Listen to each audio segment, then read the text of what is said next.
Carrying on with Dyslexia in the Classroom by Dale R. Jordan. Today we'll be doing Chapter 5, Correcting Visual Dyslexia in the Classroom. Teachers are frequently advised there is nothing they can do for dyslexics in the classroom. Many professionals contend that remediation of perceptual impairment is a job for specially trained clinicians. It is true that complex cases of dyslexia require the attention of specialists who have unique materials and equipment not available in regular classes. Most dyslexic students, however, can respond to corrective measures that are feasible within a typical classroom setting.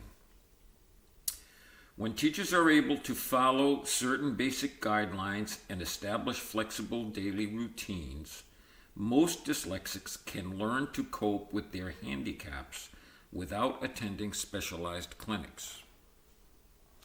This book cannot include all the techniques for correcting dyslexia in the classroom. Interested teachers must tailor corrective techniques to fit the specific needs of their students. Presented here are guidelines and principles for working with dyslexic children. The activities used to illustrate the principles should serve as models. As in any teaching situation, classroom teachers must improvise according to their particular circumstances.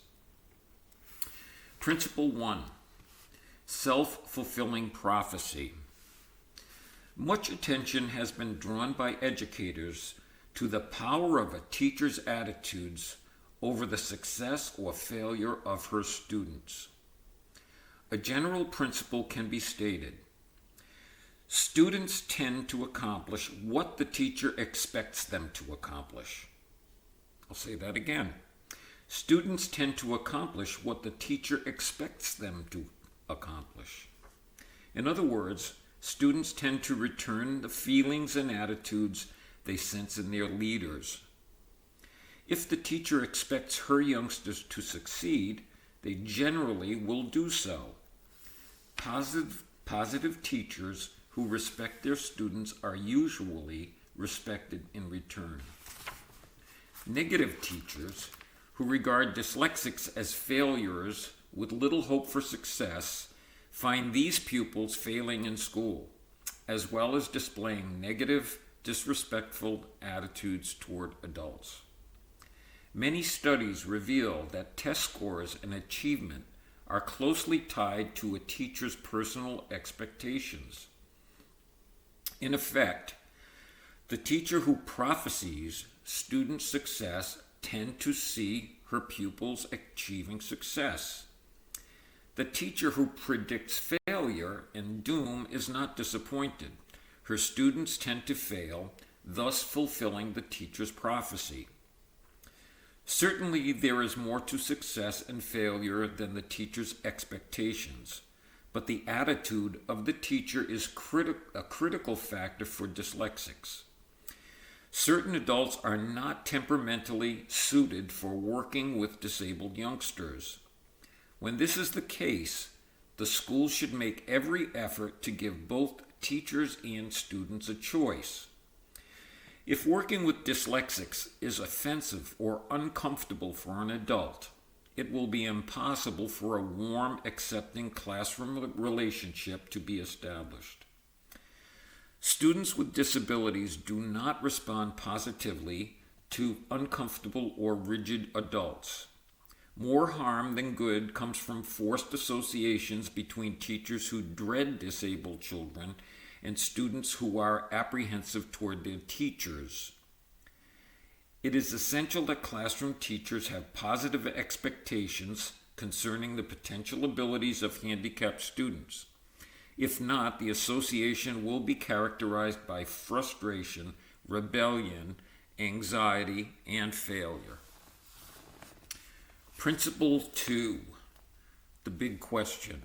What does the student need? Two terms that have been popular in education are prescriptive and diagnostic teaching. These terms refer to a vital need in classroom instruction. Unless teaching techniques meet actual student needs, valuable time and energy are wasted as far as educational growth is concerned. This principle can be expressed another way in a 3-point guide for practicality. Number 1, what does the student need? Number 2, what would be nice for him to know? And number 3, what is relevant at this time?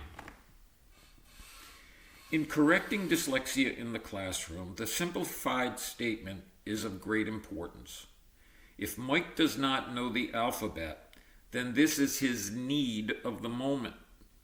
It would be nice for him to read 25 books this year. It would be totally irrelevant for him to attempt to write book reports. In other words, if the foundation has never been laid, it is foolish to attempt to build the upper floors. And I totally agree with that. If the child needs the foundation, regardless of his chronological age or number of years in school, then the foundation is where the teacher must begin. Because dyslexics have not fitted the standard academic mold, they are termed disabled. When classroom teachers discover each student's needs as differentiated from the nice and the irrelevant, then a prescription can be drawn up specifying exact skills or knowledge the student has failed to perceive. This practical approach is simple, direct, and non-theoretical. By filling the student's needs, the teacher enables him to move on to the things that would be nice for him to know. As needs are fulfilled, the formerly irrelevant areas become increasingly relevant. Teachers find themselves constructing the higher level skills surprisingly soon once a solid foundation has been laid. Principle 3, relax the pressure. The dyslexic student has 2 mortal enemies: a rapid work rate and pressure for quantity. As described in earlier chapters, dyslexics must work extremely slowly as they encode or decode. There simply is no way to hurry the process of translating language symbols that continually rotate, turn upside down, or otherwise refuse to remain fixed in the reader's perception. One of the deadliest experiences for the dyslexic is to be threatened by speed in a reading or writing situation. A universally expressed emotion in dyslexics is panic, particularly when they are forced to work under timed limitations. Rigidly timed standardized tests are especially threatening to most dyslexics. The click of a stopwatch or the crunching arm of a timing clock spells doom for these handicapped performers. Time penalties are as cruel for dyslexics as being forced to run in a track meet would be for a child with a withered leg. Teachers who are unaware of this reaction to time pressure can inflict damaging trauma in these students whose reactions are necessarily slow when processing symbols. Pressure for quantity is equally devastating for dyslexic students. When confronted by assignments which specify considerable productivity within a limited amount of time, dyslexics invariably give up. A major cause of discipline problems in schools is that too much quantity is expected from handicapped students. As pointed out in earlier chapters, dyslexics work many times more slowly than others. A rule of thumb for the classroom teacher would be to expect dyslexic students to work 5 to 10 times more slowly than students without handicaps. This means that if typical youngsters can do 20 problems in a half hour, dyslexics would generally do well to complete 4 or 5 problems in the same length of time. If most students in the class can handle 5 pages of silent reading during a study period, the dyslexic reader would do well to cover 1 page by himself.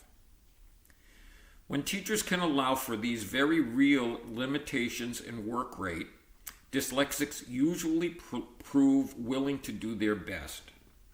When handicapped students realize they are being dealt with according to their needs, they tend to respond positively. If given ample time to complete their work, dyslexic students are often the hardest workers in the class. If the purpose of assignments is to strengthen skills, then it does not matter whether conscientious students do 5 or 20 exercises, so long as each class member does his or her best. Teachers set their students up for failure when quantity rather than quality becomes the goal. In dealing with dyslexic learners, the classroom teacher may occasionally be placed on the defensive, particularly when productivity is determined on a relative basis according to individual students' needs. However, when educators really believe that every child is entitled to education according to his needs, ways can be devised to fill those needs. To allow dyslexic students to fail just to pacify critical students, parents, or colleagues is difficult to defend. Relaxing pressures for speed and quantity is a reasonable educational objective, particularly for students who are incapable of fulfilling traditional expectations. Principle 4, keep it simple. There is nothing simple about today's elementary curriculum. Brilliant adults who delight in manipulating complicated theory. There is nothing simple about today's elementary curriculum. Brilliant adults who delight in manipulating complicated theory sets have designed modern math, the new English, and advanced science programs for elementary schools. Each new textbook adoption startles teachers who see difficult concepts being brought into primary and kindergarten education. Pressure is exerted for cramming more and more into the already complex school day of most children. Sounds very modern to me. This buildup of high expectations is lethal for perceptually impaired youngsters who are only confused by the bombardment of stimuli encountered at every turn. Every fun time is so overorganized in many schools that sensitive children dread recess. Dyslexia involves the inability to sort out sensory impressions satisfactorily. New theories of learning indicate that classroom success is probably not a matter of learning how to react appropriately to certain stimuli. Instead, academic achievement may be the result of learning how not to react to the countless perceptual stimuli which bombard us from every side. The dyslexic child is unable to tune out irrelevant stimuli. He cannot edit his environment to identify what is relevant. When confronted by several stimuli at the same time, the dyslexic is unable to filter out those that are non-essential. Consequently, his perception is inaccurate, leaving him unable to cope with the complicated learning expectations of today's curriculum. Dyslexia can be remediated only when learning tasks present the child with controlled stimulus factors. This means that remediation of dyslexia calls for simple, step-by-step routines involving the student in only the amount of stimulus he can handle at a given time. multiple stimuli seem to cancel each other out. For example, when lessons or study activities include several factors, the dyslexic student is overstimulated because he cannot cope with a variety of expectations at the same time. He fails to comprehend.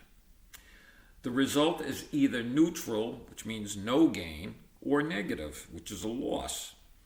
If, however, dyslexics are guided from one skill to the next at a pace they can handle, eventually they learn to cope with complicated tasks. Classroom teachers who are able to control the stimulus ingredients of their presentations find dyslexic children making surprising progress. Since the principle of simplicity has always been at the heart of good teaching, curriculum materials are usually programmed to introduce discrete factors step by step. The problem is not so much with materials or with curriculum goals.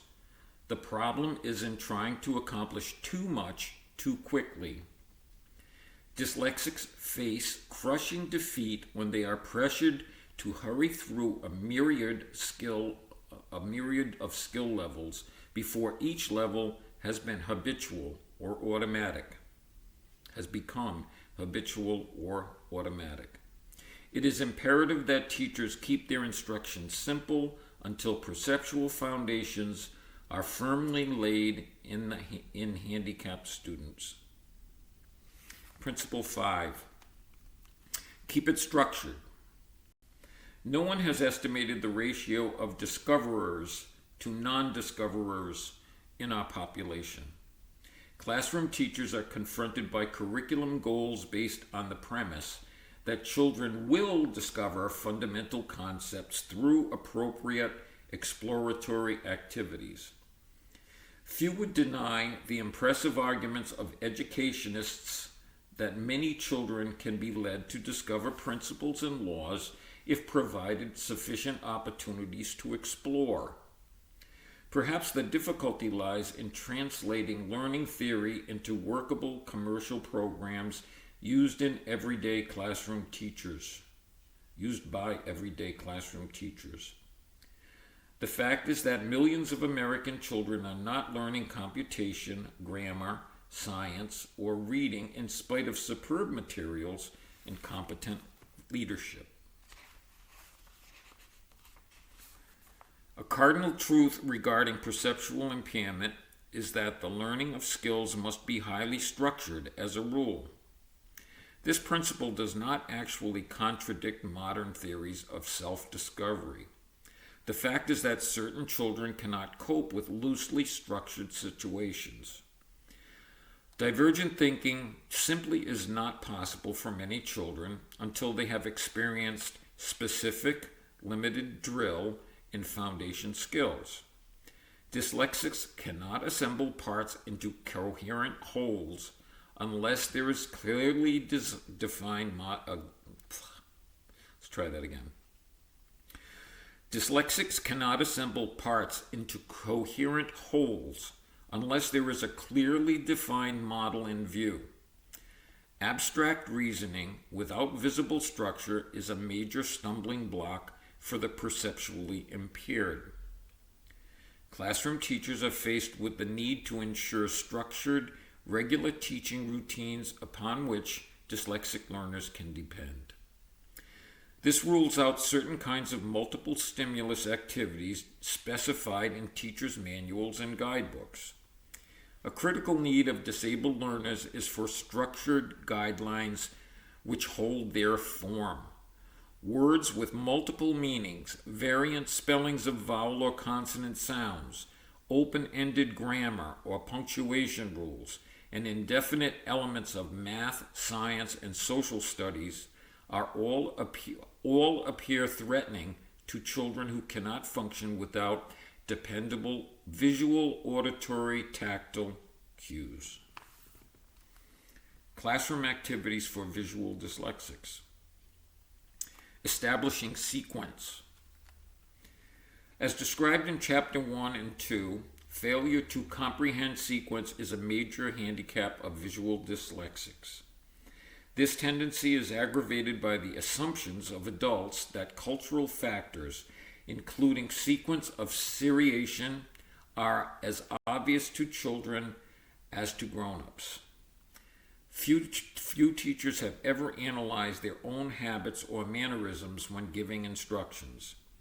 It would astonish most teachers to discover how really fuzzy and out of focus their classroom directions often appear to students.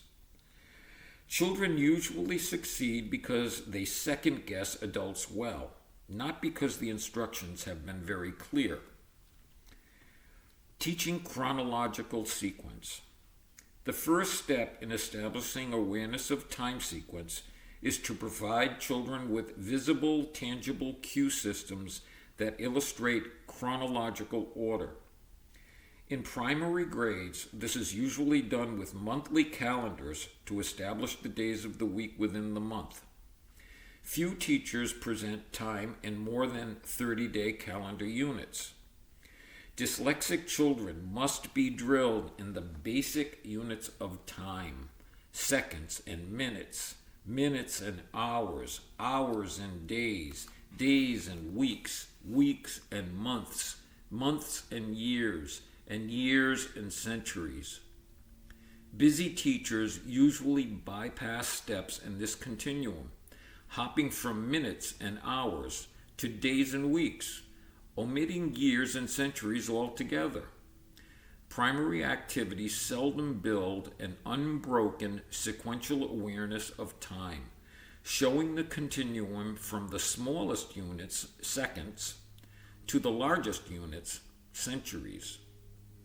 Bright children without dyslexic tendencies soon deduce this sort of time structure in our culture.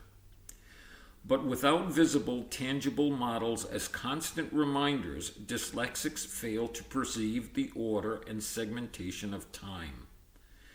This has crippling results in social studies, which is historical sequence, math, which has a lot to do with lapse of time, and science, seasonal change, geographical classification, etc.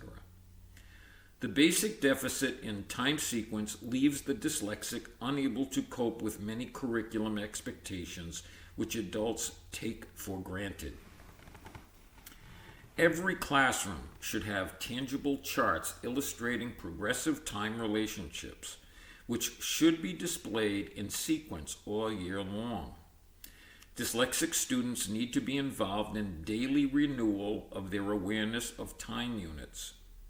Other students who have already grasped the concepts should not be dragged through irrelevant repetitions, but children who have not yet mastered sequence should be reviewed consistently until all of it begins to fall into place. In September, schools should begin with a visual model of how summer has merged into fall. Day by day, the pupils should see a visual progression involving such concepts as these. During last summer, this fall, when winter comes, last week, now. During last summer, this fall, when winter comes, last week, now. Next week, last month, August, this month, September, next month, October. How long until Christmas, December, and so on? Much of the time that teachers spend fashioning bulletin boards displays to keep the room interesting should be devoted to a permanent, step-by-step presentation of time sequence, in which nothing is left to chance. When this sort of carefully programmed sequence of time is done, teachers see dyslexic students beginning to grasp the concepts of chronological order. As birthdays and other personal events are incorporated into the visual time model, children begin to comprehend this aspect of seriation in our culture. Series.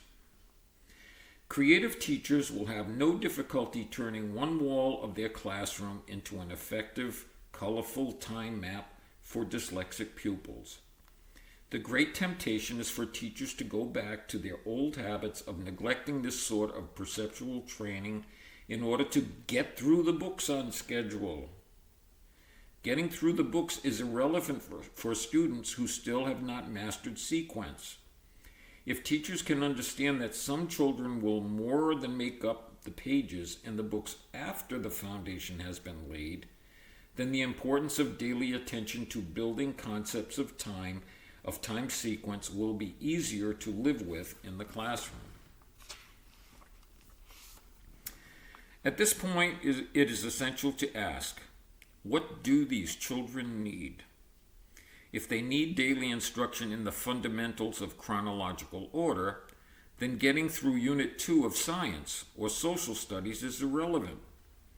There is nothing shameful about rote drill to master the days of the week or the months of the year in chronological order.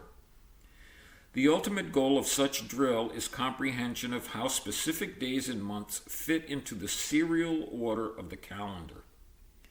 Before this level of practical understanding can be reached, however, dyslexics must spend many hours of drilling to name the days and months, as well as to write them from memory.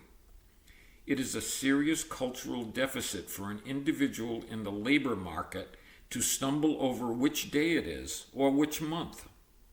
Instead of belaboring her handicapped students over irrelevant textbook matter, the teachers should be spending their times establishing a solid working knowledge of time sequence regardless of the age of the students involved. Teaching alphabetic sequence. For 40 years, American educators have thought themselves astute for concealing alphabetic sequence until after the children have learned to read. For most children, this has done no harm, largely because these youngsters have been learning the alphabet anyway from model cards displayed in primary classrooms. Dyslexic children have been left out in the cold because of their inability to comprehend sequence presented in an indirect way. Because they have not perceived positional relationships between discrete letter forms, these handicapped students are stymied when called upon to alphabetize words, find entries in the dictionary, or locate material in reference books. When letter forms are doled out in random order, there is no point of reference by which the dyslexic child can comprehend the relative positions of letters within the alphabetic sequence. This deficiency poses serious problems for independent study in upper grades. Teachers of dyslexics must recover from the guilt feelings engendered by professors of education who have taught that rote drill is questionable, to say the least. Dyslexic children have no other choice by virtue of their handicap. If alphabetic sequence is to be mastered, it must be done through rote drill, day by day of toil, arranging movable letters and forms in letter forms in correct order, copying from clear models, and writing the sequence from memory. If the child needs to learn alphabetic sequence, then it is irrelevant for him to struggle through the higher level activities which rest upon such knowledge. Beginner pupils should start learning alphabetic sequence by manipulating three-dimensional forms. Many kinds of commercial letter sets are on the market, ranging from inexpensive cardboard to costly kits of lacquered wood. Creative teachers can devise their own alphabet models using clay, pipe cleaners, or hand-cut paper forms. It is totally unnecessary for a school to spend precious funds on expensive materials to teach alphabetic sequence. In fact, the simpler models, the better, and they usually are for teaching purposes in the classroom. Let's try that again. In fact, the simpler the models, the better they usually are for teaching purposes in the classroom. In mastering the alphabet, it is essential that as dyslexic children learn only one major concept at a time.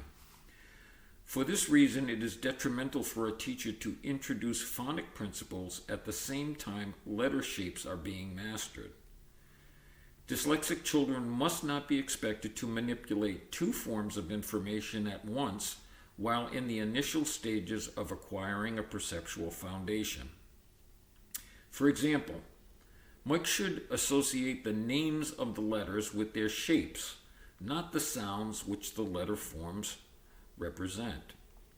He should match the letter A with the name of the letter, but he should not be exposed to phonics until he has first learned to associate the letter name with its form. Sounds for symbols should come after sequence and forms of symbols have been mastered. Alert teachers will be able to tell when a child is ready for a more advanced level of experience in handling alphabetic sequence. The following increment scale suggests the kinds of sequential activities the teacher can monitor in the classroom. Step 1. Master alphabetic sequence with movable letter forms using sandpaper letters if this learning is difficult for the child. Step 2. Trace over alphabetic sequence on the chalkboard or chart. Step 3.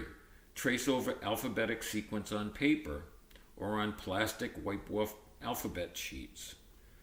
Step 4. Copy alphabetic sequence on chalkboard by following model cards or teacher's written model. Step 5. Copy alphabetic sequence on lined paper following chart model or teacher's written model. Step 6. Write alphabetic sequence with visual model in view to check against reversals or transpositions. In Step 7, write alphabetic sequence from memory with no reversals, rotations, or met letters out of sequence. The mistake teachers have made is rushing children too fast through this developmental sequence.